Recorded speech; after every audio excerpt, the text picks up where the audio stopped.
Suella Braverman has been sacked, but this isn't the first time where she's been forced to leave her job. In October of last year, Suella Braverman was forced to resign from Liz Truss's government for breaching ministerial rules. But why was she sacked? How was her experience as Home Secretary? Braverman's tenure has been defined largely by divisive rhetoric. Her takes on immigration policy in the UK have faced large criticism, and she's even been accused of racism. For example, she would describe the arrival of migrants on the southern coast as an invasion.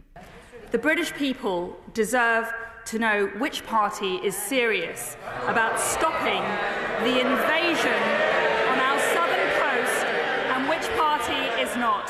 This rhetoric would be accompanied by plans to send asylum seekers to Rwanda, a move which would be deemed illegal by the appeals court. Braverman was also heavily criticized when she described grooming gangs in a very strange manner, mentioning vulnerable white English girls being groomed by British Pakistani men. Vulnerable white English girls, sometimes in care, sometimes who are in challenging circumstances, being pursued and raped and drugged and harmed by gangs of British Pakistani men.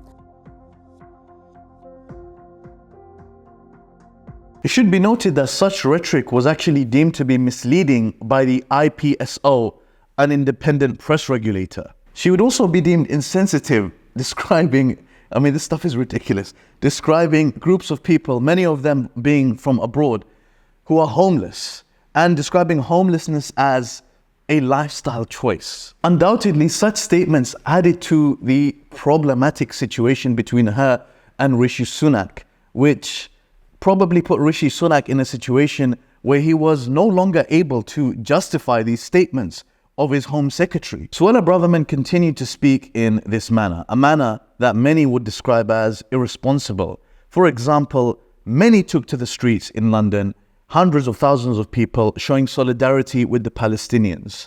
And she described these marches very famously, and we all know about it by now, as hate marches. Subsequently, this type of rhetoric, many are claiming, gave a voice to an Islamophobic element within UK British society. We also have the leader of the Labour Party, Keir Starmer, describing that this rhetoric is sowing seeds of hatred. Suella Braverman's comments would succeed in the run-up to the last protest that we saw, causing immense tension on Armistice Day. Many painted the choice of the pro-Palestinian activists to protest on Armistice Day as an attack on Britishness. Essentially, they are desecrating Britain's values. Of course, pro-Palestinian activists disagreed with this sentiment, mentioning that we are essentially calling for armistice in Gaza on Armistice Day. Tommy Robinson, who had his X account reinstated, resurfaced during this environment that was curated by the Home Secretary. He led his followers into London on Saturday and demonstrated for the British public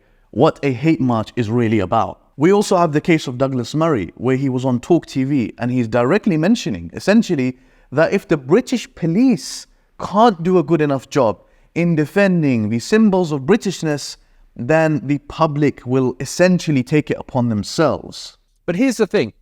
If the Met don't look after the public and our monuments and sacred places, then it falls to the public to do so. And they might include people that you and I would not like, Julia. But this is what happens when law and order breaks down. And we saw the result of all of this rhetoric.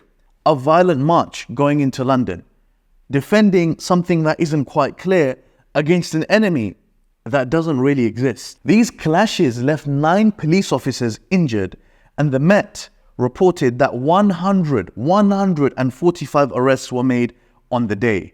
The vast majority were so-called counter-protesters.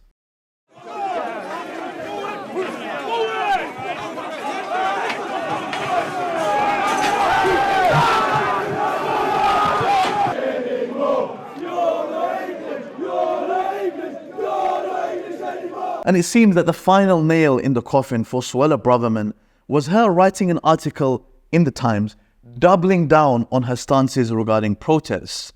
This was a move that wasn't even cleared by Downing Street. Many would find this strange. She was essentially what it seems to be making movements by herself. Suella Braverman Having broken rank with the cabinet one too many times, and these moments ending up on the front pages of newspapers, Rishi Sunak was simply unable to continue to defend his Home Secretary. She was sacked over the phone on Monday. Her time was up.